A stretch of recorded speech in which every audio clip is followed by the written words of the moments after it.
Let's talk about the evolution of a chess player. I'll be talking about the levels in the journey towards mastery.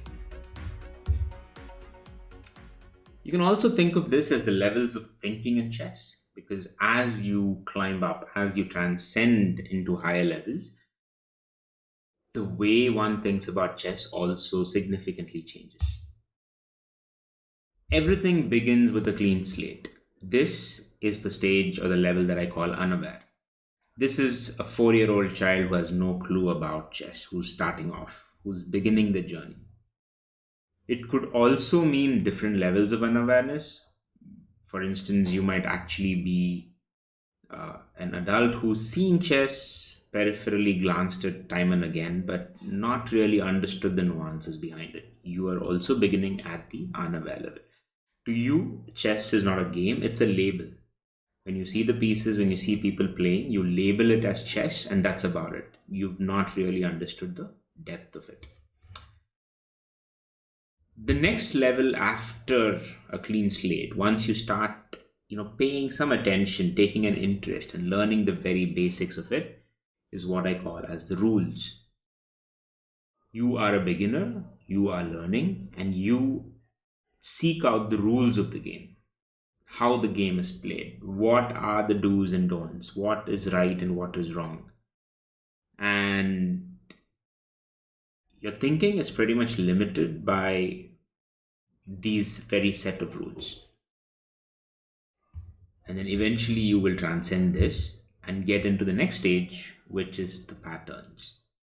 Now, chess is a game of patterns, and so is many other things from music to math.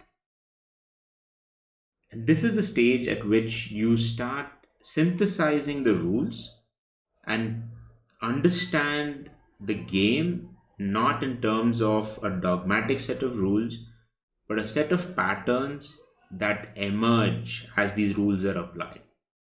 In chess, you see this in patterns of checkmates, you see this in patterns of openings.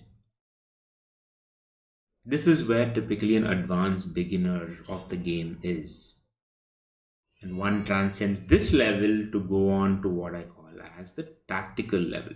This is where patterns are synthesized further, where you start applying your intelligence into these patterns to shape the game according to how you would like to see it played.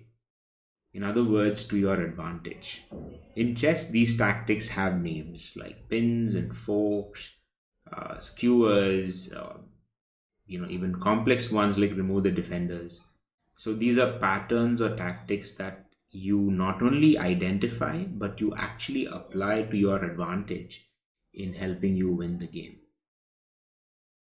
And eventually, uh, an intermediate or somebody who's knocking on the doors of being an advanced player has to transcend the tactical thinking to develop what would be a strategic level of thinking.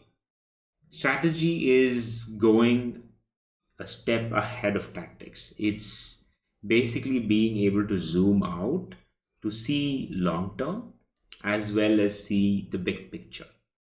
Strategy is choosing the opening that makes more sense to you. Strategy is deciding which side to castle. Strategy is being able to govern the shape and color of the game uh, through your very deep understanding of the layers below, which is the rules, patterns, and tactics. This is where most advanced players would be. The next step is principles. This is where you turn into a master. You're no longer governed by rules, you are governed by principles of chess. You realize that every rule has an exception, every exception could have an exception that's not the rule. And you learn how to define these principles in designing your game. You're no longer dogmatic about your ideas, your strategies are fluid, your tactics are fluid, your patterns are fluid, and even your rules are fluid. This is definitely the place that takes years and years to reach, but eventually, this is the place you want to be to achieve the level of mastery that allows you to win many, many games. And finally, is the level of being fully aware. This is a theoretical level. This is like infinity in math. There's nothing concrete here, but this is where you would see the beauty of chess. This is where you would see, you know, amazing moves, magic moves appear in your game, where you are able to synthesize the principles to such an extent that you're able to bring in a level of creativity. It's not something that's going to happen all the time, but I think once you reach the level of principles, you glimpse into this beauty every now and then.